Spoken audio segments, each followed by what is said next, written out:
Hey everyone, welcome back to the crash course of class 10th 2023. So our next chapter is pair of linear equations in two variables. तो pair of linear equations in two variables में हम लोग क्या क्या पढ़ेंगे। सबसे पहले हम लोग पढ़ेंगे सॉल्विंग मेथड। सॉल्विंग मेथड में क्या होता है, हमारे तीन सॉल्विंग मेथड होते हैं मोस्टली। तीन में एक आता है सब्स्टिट्यूशन मेथड, एलिमिनेशन मेथड और एक क्रॉस मल्टीप्लिकेशन मेथड। हम तीनों सॉल्विंग मेथड देखेंगे। फिर उसके बाद में ग्राफ पे ड्रॉ करना देखेंगे कि कैसे लाइंस को ग्राफ पे ड्रॉ किया जाता है। और उसके बाद में दो लाइंस को कंपेयर करेंगे कि उनके रूट्स या फिर उनके जो सोल्यूशन है वो यूनिक है और या फिर इनफाइनाइट मैनी सोल्यूशन है। मतलब दो लाइंस एक दूसरे को कट कर रही हैं तो यूनिक सोल्यूशन होगा। दो लाइंस एक दूसरे के पैरेलल है तो नो सोल्यूशन होगा। और अगर दो लाइंस एक दूसरे की कोइंसाइड कर रही हैं तो इनफाइनाइट मैनी सोल्यूशन होगा। तो यही हम लोग चेक करेंगे कि वो कोइंसिडेंस कर रही हैं या पैरेलल हैं या फिर कट कर रही हैं। ये भी देखेंगे हम लोग। तो बेसिकली तीन ही चीजें देखना है, एक सॉल्विंग मेथड, दूसरा में ग्राफ पे ड्रॉ करना, स्ट्रेट लाइन को कैसे ग्राफ पे ड्रॉ करते हैं, और तीसरे में चेक करना है कि दोनों लाइंस में क्या रिलेशन है, कोइंसिडेंट कर रही हैं या फिर कट कर रही हैं या फिर पैरेलल है। तो सबसे पहले हम लोग देखेंगे solving method. Solving methods, solving methods of pair of linear equation in two variable. Solving methods, solving method में सबसे पहले हम लोग देखेंगे एलिमिनेशन मेथड, जो हम यूजुअली यूज करते थे। हमेशा से हम लोग एलिमिनेशन मेथड और सब्स्टिट्यूशन मेथड ही यूज करते हुए आ रहे हैं। तो एलिमिनेशन मेथड क्या होता है? एलिमिनेशन मेथड,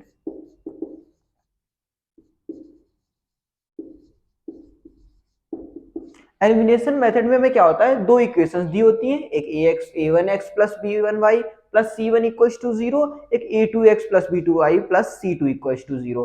दोनों में से हमें एक वेरिएबल को एलिमिनेट कर देना होता है और दूसरे वेरिएबल की वैल्यू निकाल लेते हैं। जैसे हमें कोई एक एग्जांपल अगर ले लें, एग्जांपल के लिए ले लें हम 3x minus 2y equals to 18।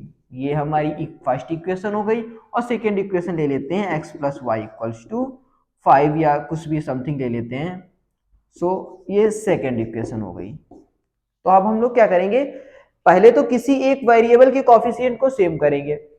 जैसे अगर हम चाहें तो x के कॉफिशिएंट को सेम कर सकते हैं दोनों में, मतलब इस इक्वेशन को 3 से मल्टीप्लाई कराएं, या फिर y के कॉफिशिएंट को सेम करने। तो जैसे हम इसे y के कॉफिशिएंट को सेम करेंगे तो y के कॉफिशिएंट को 2 से मल्टीप्लाई करा देते हैं। तो ये इक्वेशन क्या हो जाएगी, 2x, दोनों तरफ हम लोग दोनों साइड्स 2 से मल्टीप्लाई कराएंगे तो 2x plus 2y equals to 10। ये हो जाएगी इक्वेशन नंबर 3। और इस इक्वेशन को इसके साथ सॉल्व कर देते हैं, 3x minus 2y equals to 18 upon, ये हमारी फर्स्ट इक्वेशन है। अब इसको सॉल्व करेंगे तो क्या करेंगे, इन दोनों को ऐड करेंगे तो y हमारा एलिमिनेट हो रहा है। देखो y के कॉफिशिएंट तो 0 हो जाएगा, मतलब y एलिमिनेट हो जाएगा। तो 3x plus 2x equals to 5x equals to 10 और 8 ऐड करेंगे 28। x की वैल्यू आ जाएगी 28 अपॉन 5। अब यहां से हम किसी भी इक्वेशन में, इक्वेशन फर्स्ट में x की वैल्यू पुट कर सकते हैं, put x equals to 28/5 and y की वैल्यू हम लोग फाइंड कर लेंगे।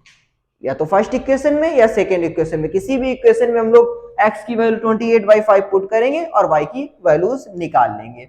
सेकेंड हमारा होता है, सेकेंड नंबर पे हमारा होता है सब्स्टिट्यूशन मेथड।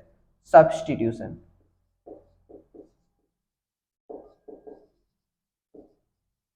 सब्स्टिट्यूशन मेथड बिल्कुल ये भी थोड़ा सा ऐसे ही होता है, सिमिलर होता है। जैसे कि फर्स्ट इक्वेशन दी गई है हमें 3x minus 2y equals to 18।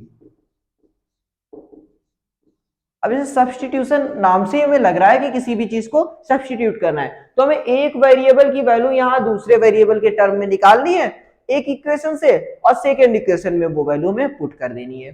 जैसे इस यहां से हम लोग क्या निकालते हैं, 3x की वैल्यू निकाल लेते हैं तो ये हो जाएगी 2y उधर चला जाएगा प्लस 18। ये हमारी 3x की वैल्यू आ गई 2y प्लस 18, तो x आ जाएगा 2y प्लस 18/3। अब इसे हम लोग इक्वेशन 2 में पुट कर देते हैं। इक्वेशन 2 में इसे हम x की वैल्यू सब्स्टिट्यूट कर देते हैं। तो x की जगह पे हम लिख देंगे 2y plus 18 upon 3 plus y। x की वैल्यू को हमने सब्स्टिट्यूट कर दिया सेकेंड इक्वेशन में, प्लस y इक्वल्स टू 5। अब हमारे पास सिर्फ एक वेरिएबल रह गया और y की वैल्यू हम लोग फाइंड आउट कर लेंगे। 2y plus 18 upon 3 plus 3y equals to 5। यहां से हम लोग 2 और 3 5y plus 18 equals to 15। 5y equals to 15 minus 18 minus का 3, y equals to minus 3/5। y की वैल्यू हम लोगों ने -3/5 फाइंड की। अब यहां पे हम लोग y की वैल्यू रखेंगे तो x की वैल्यू क्या आ जाएगी, x equals to 2y means -2 into 3/5 plus 18 upon 3 equals to 2 3 जा 6 माइनस 6/5 प्लस 5 8 जा 18 5 जा 90 upon 3 equals to -84/5 into 3 equals to plus equals to 3 से कट करेंगे हम लोग, 3 2 जा 6 3 8 जा 28/5। x की वैल्यू जब हम लोग एलिमिनेशन मेथड से सॉल्व किए थे तब भी x की वैल्यू 28/5 आई थी। अब हम इसे सब्स्टिट्यूशन मेथड से सॉल्व कर रहे हैं तब भी वही वैल्यू आएगी। तो हम चाहे एलिमिनेशन मेथड लगाएं चाहे सब्स्टिट्यूशन, x और y की वैल्यूज थोड़ी ना बदल जाएंगी, x और y की वैल्यूज सेम रहेंगी। तो एलिमिनेशन मेथड में क्या होता है, किसी भी वन इक्वेशन के किसी भी एक कॉफिशिएंट को, एक वेरिएबल के कॉफिशिएंट को सेम करते हैं, फिर उसे प्लस देखते हैं, प्लस करने पे वो वेरिएबल एलिमिनेट हो रहा है या माइनस करने पे। जैसे यहाँ पे एक जगह -2y था, एक जगह पे +2y था, तो दोनों को ऐड करने पे एलिमिनेट हो रहा था y हमारा। अब अगर यहाँ पे दोनों के दोनों प्लस के 2y होते तो हम क्या करते, इस इक्वेशन से इस इक्वेशन को माइनस करते ताकि ये हमारा y एलिमिनेट हो जाए। और सब्स्टिट्यूशन में हमें कुछ नहीं करना है, बहुत ही आसान है। एक वेरिएबल की वैल्यू दूसरे के टर्म में एक इक्वेशन से निकालेंगे और दूसरे इक्वेशन में पुट करेंगे और हमारा आंसर आ जाएगा। तो थर्ड सॉल्विंग मेथड हमारा है, हमने बताया था third solving method cross multiplication method. Cross multiplication method, cross multiplication method में क्या होता है, जैसे हमारी दो इक्वेशंस गिवन होती है, a1x plus b1y plus c1 equals to 0, ये हमारी फर्स्ट इक्वेशन है। और a2x plus b2y plus c2 equals to 0, ये हमारी सेकेंड इक्वेशन है। ये हमारी स्टैंडर्ड फॉर्म ऑफ इक्वेशन होती है, a1x plus b1y plus c1 equals to 0, a2x plus b2y plus c2 equals to 0। ये होता है हमारा standard form of equation, standard form of equations. ये स्टैंडर्ड फॉर्म ऑफ इक्वेशंस होता है। यहां से हम लोग a1 a2 पता होगा हमें, x का जो कोफिशिएंट होगा वो a1, y का b1 और प्लस कांस्टेंट c1 होगा। दूसरी इक्वेशन में हमारा a2 होगा, b2 और c2 होगा। अब क्रॉस मल्टीप्लिकेशन में कैसे करते हैं, तो पहले भी जैसे हमें कोई भी इक्वेशन गिवन है, अगर कांस्टेंट हमारा इक्वल के उधर है, बाई चांस अगर कांस्टेंट हमें इक्वल के उधर गिवन है, तो हम सब का सब अपना पूरा portion a1x plus b1y plus c1 के फॉर्म में ही हम पहले इसे चेंज करेंगे। मतलब हमारा कॉफिशिएंट इधर ही होना चाहिए, जिधर वेरिएबल्स हैं उधर ही कॉफिशिएंट या उधर ही कांस्टेंट होना चाहिए। ठीक है, फिर उसके बाद में हम लोग क्या लिखते हैं, हम लोग लिखते हैं x अपॉन। अब x वाले कॉफिशिएंट कुछ हाइड कर देते हैं और देखते हैं क्या, b1 into c2, cross multiplication है तो क्रॉस मल्टीप्लाई करना है, b1 इंटू c2 माइनस लगाते हैं बीच में, फिर से cross multiplication c1 into b2 equals to this time y। अब y को हाइड करेंगे तो c1 c2 आएगा, फिर आएगा a1 a2, तो मीन c1 की a2 के साथ मल्टीप्लाई, फिर से cross multiplication c1 into a2 minus c2 की मल्टीप्लाई a1 के साथ c2 into a1 equals to, अब हमारा कांस्टेंट रह गया तो अब कांस्टेंट को हाइड कर देंगे, 1 upon a1 b2 cross multiply से a1 b2 minus cross multiply a1 b2 minus b1 a2 b1 a2। ये करने के बाद में हम लोग क्या करेंगे, x upon b1 c2 minus c1 b2 equals to, पहले एक बार इस 1 upon a1 b2 minus B1A2 को इसके इक्वल ले लेना है, यहां से हमारी x की वैल्यू फाइंड हो जाएगी B1C2 minus B2C1 upon A1B2 minus B1A2। ये हमारी x की वैल्यू आ जाएगी, यहाँ B1 A1 B1C1 और A2 B2C2 की वैल्यू पुट करने पर x की वैल्यू आ जाएगी। और फिर ये जब y के पोर्शन को इसके इक्वल करेंगे तो y इक्वल्स टू ये क्रॉस मल्टीप्लाई से ऊपर चला जाएगा, यानी C1A2 minus C2A1 upon A1B2 minus B1A2। ये हो जाएगी y की वैल्यू। बेसिकली ऐसा नहीं है कि हमें याद करना है कि x की वैल्यू क्या होती है B1C2 माइनस, और यहाँ पे A1 B1C1 और A2 B2C2 की वैल्यूज रख रहे हैं, यहाँ पे ऐसा कर रहे हैं, नहीं, याद नहीं करना है हमें। हमें डायरेक्ट ये मेथड ही ध्यान में रखना है कि कैसे करते हैं ये मेथड, ये कहां से आता है ये हमें ध्यान में रखना है। उसके बाद में हमें क्या करना है, एक बार x वाले पोर्शन को जो x वाला रेशियो इसे कॉफिशिएंट के रेशियो के इक्वल करते हैं और y वाले को भी कांस्टेंट के रेशियो के इक्वल कर देते हैं और दोनों से x और y की वैल्यूज निकाल लेंगे। हमें ये याद नहीं करना, रटना नहीं है। तो कैसे करना है हमें, सबसे पहले जब x के वेरिएबल की x के नीचे क्या लिखना है हमें, तो x के कॉफिशिएंट x को हाइड करेंगे, कॉफिशिएंट को भी, और x को हाइड करेंगे और यहां से क्रॉस मल्टीप्लाई कराएंगे B1 into C2, B1 into C2, फिर माइनस लगाएंगे C1 into B2 equals to, जब y के नीचे लिखेंगे तो y को हाइड करेंगे, फिर C1 पहले आता, y के बाद C1 और फिर A2, तो C1 की A2 से कराएंगे माइनस C2 A1 हो जाएगा। फिर जब 1 अपॉन लिखेंगे तो कॉफिशिएंट, ये जो कांस्टेंट्स हैं इन्हें हाइड करेंगे C1 और C2 को, और A1 B2 minus B1 A2 हो जाएगा। और एक बात और ध्यान में रखना है जो हमने पहले ही बताई थी कि ये सारा का सारा जो टर्म है ये कांस्टेंट भी ये सिर्फ इसी साइड में होना चाहिए, वरना ये साइन चेंज हो जाएंगे।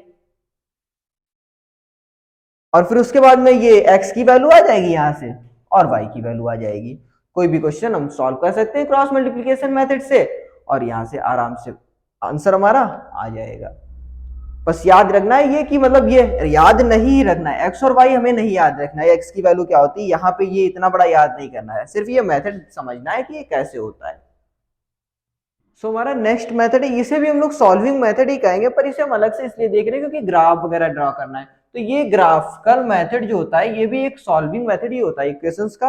अब इसे हमें कोई क्वेश्चन दिया होगा, अभी इसमें लैंग्वेज वाले क्वेश्चन भी आएंगे और उसमें कहेगा कि ग्राफिकल मेथड से भी सॉल्व करो या फिर कहेगा किसी भी मेथड से सॉल्व करो, फिर उसका ग्राफ भी ड्रॉ करना होगा हमें। तो जैसे हमारा एग्जांपल है 3x plus 4y equals to 20 and x minus Y equals to 2।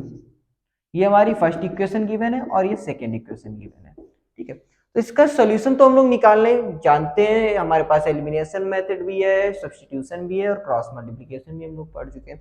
पर ग्राफ कैसे ड्रॉ करना होता है, ग्राफ में पहले क्या करेंगे हम लोग, दोनों इक्वेशंस के लिए हम लोग दो दो पॉइंट्स निकालेंगे और वो ग्राफ पे ड्रॉ करेंगे। तो ग्राफ कैसा बनेगा, ये एक्स एक्सिस होगी हमारी, मतलब वाई एक्सिस होगी ये, और ये एक्स एक्सिस होगी, ये हमारी एक्स एक्सिस होगी। अब हम एक्स एक्सिस के लिए जब निकालेंगे, फर्स्ट में एक्स एक्सिस के लिए पॉइंट, फर्स्ट इक्वेशन से पॉइंट ऑन एक्स एक्सिस निकालेंगे, ऑन एक्स एक्सिस। तो हमें पता है एक्स एक्सिस पे क्या होता है, y equals to 0, x axis पे y 0 होता है। तो जब एक्स एक्सिस पे y 0 होता है तो y की 0 पुट करेंगे वैल्यू 1 में, तो 3x इक्वल्स टू 20 आएगा, x इक्वल्स टू 20/3। तो एक पॉइंट आ जाएगा जिसे a लेट कर लेते हैं 20/3, 0। ये हमारा पॉइंट आ गया 20/3, 0। फिर ऑन y एक्सिस निकालते हैं, ऑन y एक्सिस। इक्वेशन तो हमारी तभी बनेगी, एक x एक्सिस पे पॉइंट निकालेंगे, y एक्सिस पे दोनों को ज्वाइन करेंगे और हमारी इक्वेशन मतलब लाइन, स्ट्रेट लाइन जो है वो ड्रॉ हो जाएगी। तो y एक्सिस पे x 0 होता है, तो x इक्वल्स टू 0 इक्वेशन 1 में पुट करेंगे तो आएगा 4y इक्वल्स टू 20। तो y की वैल्यू हमारी आ जाएगी 5, तो b पॉइंट हो जाएगा 0,5। तो पहले y एक्सिस पे देखते हैं, y एक्सिस पे x 0 है तो 0,5, तो 0,5 तो लेट कर लेते हैं, ये 5 यहाँ पे 0,5 होगा, ये 5 पॉइंट होगा, तो ये होगा 0,5, ये y एक्सिस हो गई और यहाँ पे हमारा b पॉइंट होगा, ठीक है। और 20/3, 0 ये 3 होगा, ये समथिंग में होगा, तो ये हमारा कुछ यहाँ पे होगा। एक्स एक्सिस पे 20/3, 0, ये पॉइंट 20/3, 0। तो ये एक स्ट्रेट लाइन हमारी हो गई। अब दूसरी स्ट्रेट लाइन देखते हैं, सेकेंड इक्वेशन से निकालते हैं। x minus Y equals to 0, तो ऑन एक्स एक्सिस क्या होगा हमारा, y equals to 0। X axis पे y इक्वल्स टू 0 रखेंगे तो x की वैल्यू क्या आएगी 2, x इक्वल्स टू 2, तो पॉइंट C हो जाएगा 2,0। फिर ऑन y एक्सिस क्या होगा, y एक्सिस पे x की वैल्यू 0 रखेंगे, जब 0 इस पे x की जगह 0 पुट करेंगे तो y आएगा -2, मीन्स D पॉइंट हो जाएगा हमारा 0, -2। तो y एक्सिस पे माइनस में 2, तो ये यहाँ पे हो जाएगा हमारा 0, -2, ये पॉइंट D हो गया। और C पॉइंट होगा हमारा 2,0, मीन्स 2,0। ये हमारी स्ट्रेट लाइन हो गई।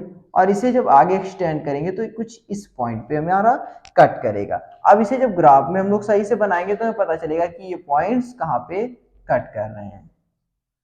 फिलहाल अगर हम इसका सोल्यूशन निकालेंगे, इन दोनों का सोल्यूशन हम लोग एलिमिनेशन मेथड से निकालेंगे या फिर सब्स्टिट्यूशन मेथड से निकालेंगे, तो क्या आएगा देख लेते हैं। यहाँ से सेकेंड इक्वेशन से हम लोग x की वैल्यू निकाल के इसमें सब्स्टिट्यूट कर देंगे, तो x की वैल्यू आ जाएगी y+2, x की वैल्यू y+2 हो जाएगी।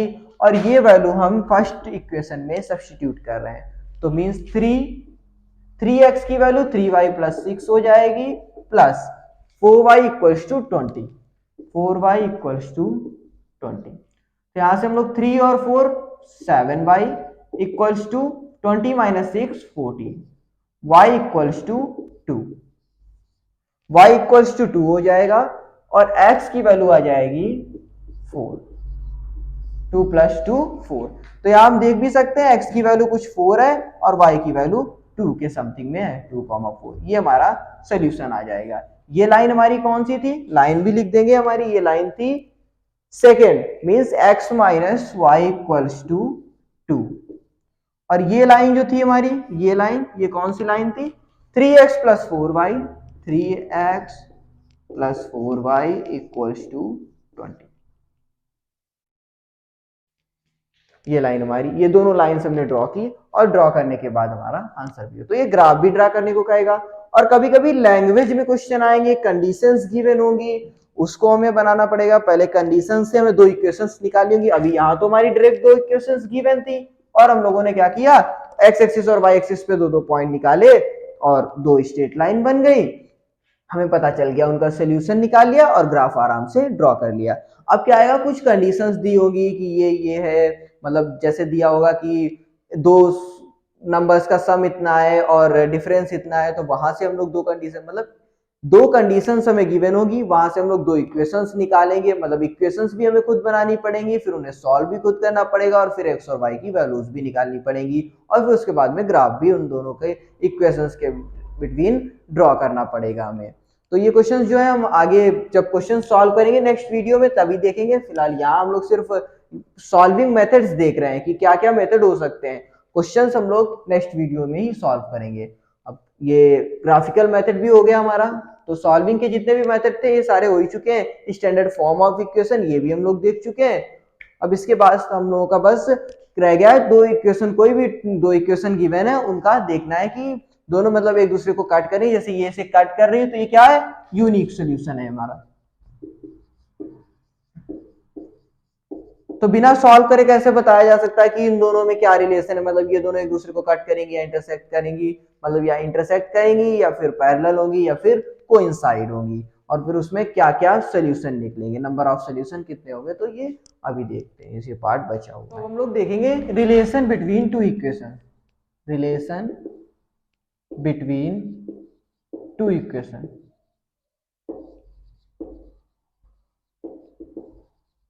टू इक्वेशंस,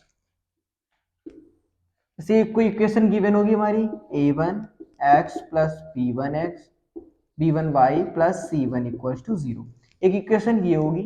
और दूसरी इक्वेशन गिवन होगी a2x + b2y + c2 = 0।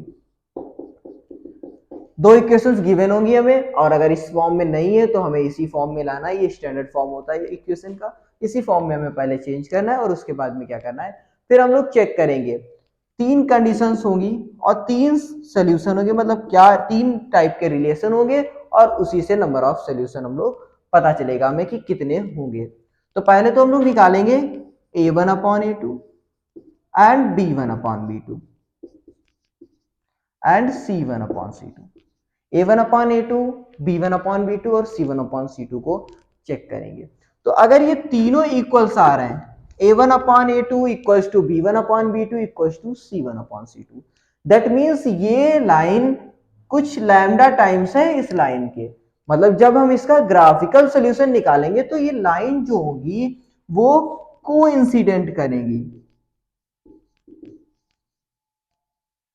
Coincident lines होंगी। मींस एक लाइन अगर ये है, ये फर्स्ट इक्वेशन ये है, तो सेकेंड इक्वेशन भी इसी के जस्ट ऊपर ओवरलैप करेगी। तो जब एक इक्वेशन एक लाइन दूसरे लाइन के ऊपर ओवरलैप कर रही होगी, कोइंसिडेंट होगी, मतलब इसमें इनफाइनाइट नंबर ऑफ सॉल्यूशन होंगे, infinite number of solutions coincide करेंगी, लाइन जो होगी वो कोइंसिडेंट होगी और नंबर ऑफ सॉल्यूशन इनफाइनाइट होंगे।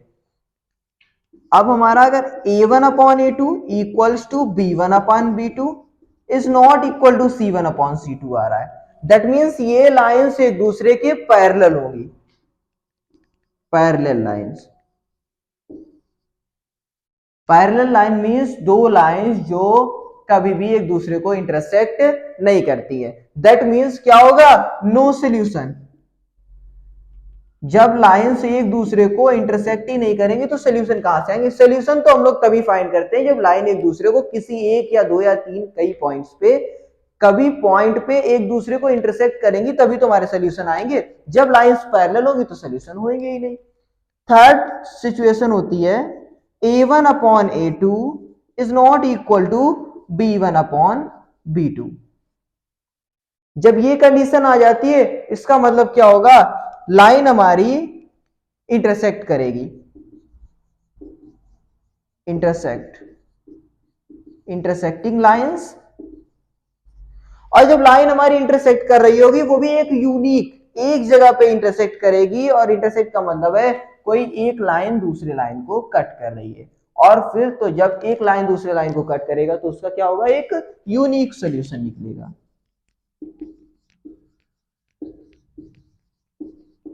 तो कभी कभार कंडीशंस दे देते हैं, ये लाइंस दे देते हैं, यहां से कोई एक वैल्यू मिसिंग कर देते हैं या कोई के की वैल्यू पूछ देते हैं और कहेंगे कि लाइन कोइंसिडेंट कर रही है, तो बताओ के की वैल्यू, तो हमें ये कंडीशन यूज करनी होगी। फिर कभी कह देते हैं पैरेलल है तो इनमें से कोई कंडीशन यूज करेंगे, और अगर इंटरसेक्ट करेगी तो ये कंडीशन। तो इसमें पता चलेगा के की वैल्यू क्या नहीं हो सकती, k is not equal to this, ठीक है। और उसके बाद में अगर ये है तो इसे यूज करते हैं।